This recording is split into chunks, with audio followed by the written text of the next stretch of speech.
शिंदखेडा तालुक्यातील मालपूर हे दुग्ध व्यवसायात अग्रेसर असले मोठे गाव, मात्र तिथे बऱ्याच वर्षाचा कालावधी लोटला गेला होता, परंतु हक्काचे कायमस्वरूपी पशुवैद्यकीय अधिकारीच नव्हते। महाराष्ट्र पशुसंवर्धन तथा दुग्ध विकास विभागाचे सचिव डॉक्टर रामस्वामी एन यांनी पशुसंवर्धन दवाखान्याला भेट दिली असता त्यांनी पाहणी केली असता त्यांना डॉक्टर नसल्याचे आढळून आले।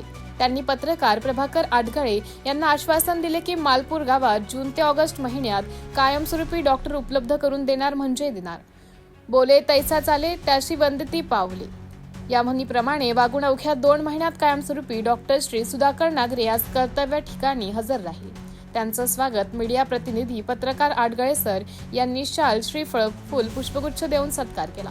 त्यांचे सहकारी मित्र doctor PD Satpute, doctor Rajendra Fatore तसेच पशुवर्ण उपचारक PV चव्हाण, शिपाई बापू निकम, वासुदेव माळी आदी उपस्थित होते।